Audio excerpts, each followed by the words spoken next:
अपना घर, सपनों का घर। हर इंसान चाहता है अपना घर बनाए, चाहे इंडिपेंडेंट हाउस हो, चाहे वो फ्लैट हो, अपने घर में रहे। देखो, घर फाइनलाइज करने से पहले ना बहुत चीजों का ध्यान रखना जरूरी है। बात तो सही है। आज मैं आपसे बात करने वाला हूँ आपके घर की लोकेशन के बारे में, कि शहर में आपको कहाँ घर फाइनल करना चाहिए। अच्छा, इससे बात करने से पहले मैं मान के चलता हूँ जो दो बेसिक चीजें हैं उसका आपने ऑलरेडी डिसाइड कर लिया होगा। पहली चीज, कितना बड़ा घर चाहिए आपको, 2, 3, 4, 5 BHK, जो भी जिस साइज का घर चाहिए वो आपने डिसाइड कर लिया होगा। सेकेंडली, आपका बजट डिसाइड होगा। देखो, बजट को लेके ना मैं सिर्फ एक चीज कहूंगा।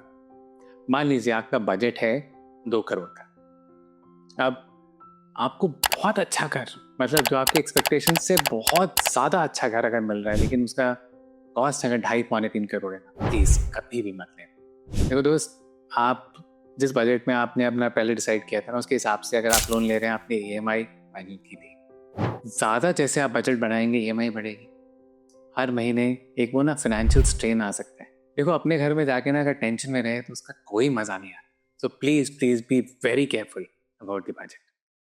चलो, तो मान के चलता हूँ ये चीज आपने डिसाइड कर ली होंगी। तो आज के टॉपिक पे आते हैं कि आपको कहाँ पे शहर में घर लेना चाहिए। मैं आपसे 3 पॉइंट्स की बात करूंगा, और इनफैक्ट थर्ड पॉइंट सबसे ज्यादा इंपॉर्टेंट होने वाला है।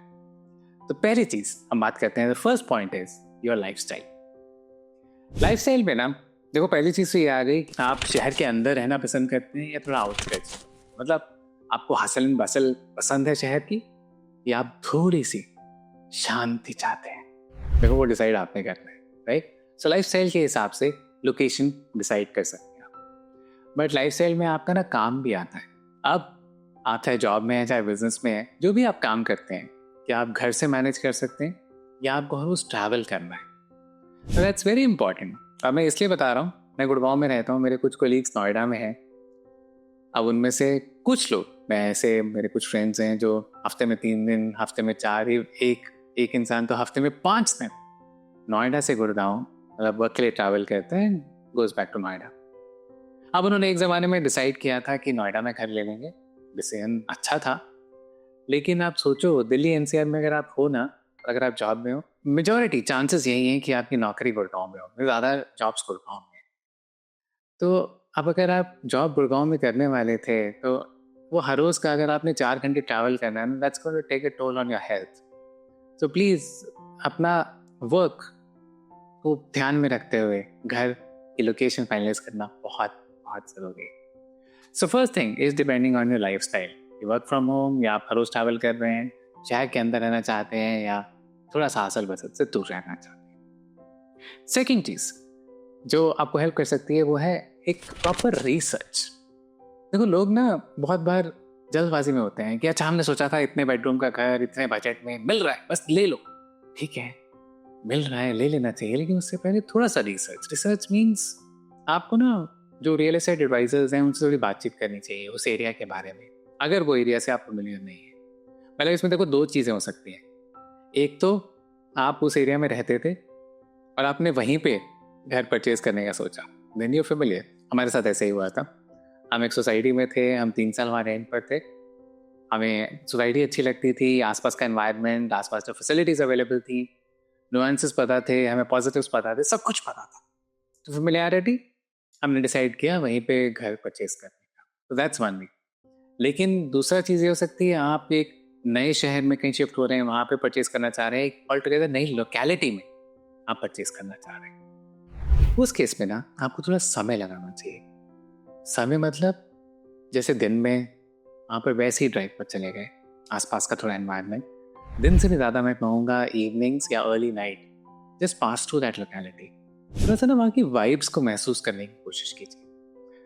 आपको ना फीलिंग आ जाएगी वहाँ से निकलेंगे कि मेरे लिए ठीक जगह है कि नहीं। तो spend some time, it's a very critical decision ना। गाड़ी का थोड़ा, अगर आप गाड़ी परचेज कर रहे हैं ना, डिसीजन गलत भी हो जाए तो उसको रिवर्स करना बहुत ईजी है।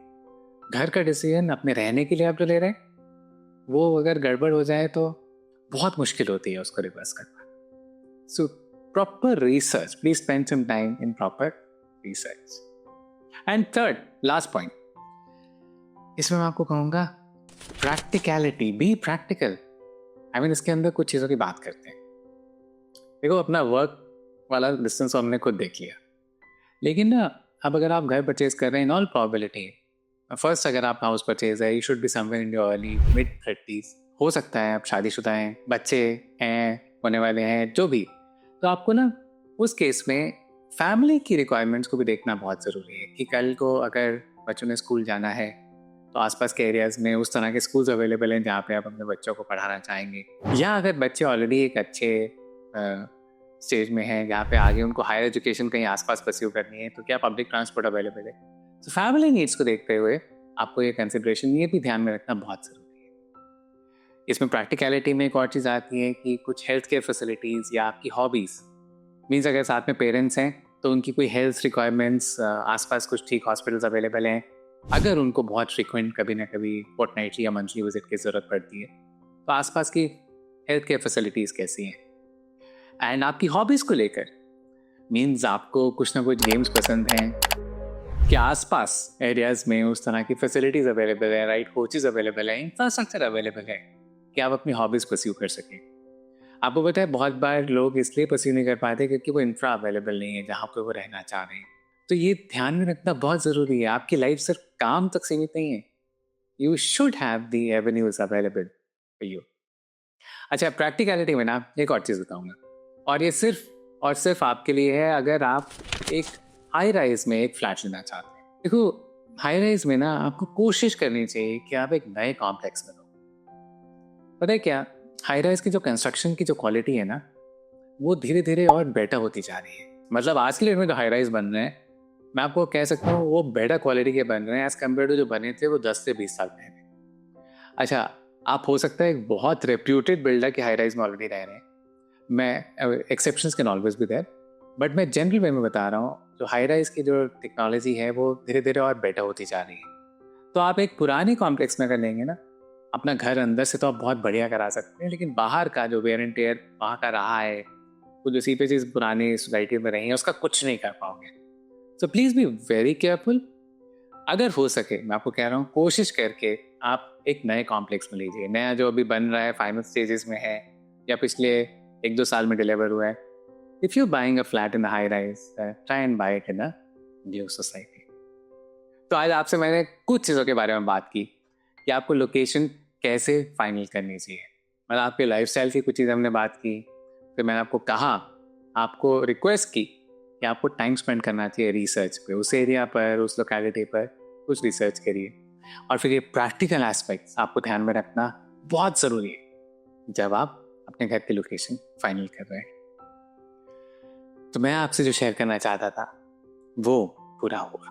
That's all for today. अगर आपको अच्छा लगा तो अपने फ्रेंड्स के साथ शेयर ज़रूर करें जो घर परचेज करना चाह रहे हैं। This is Vikas Bansal signing off.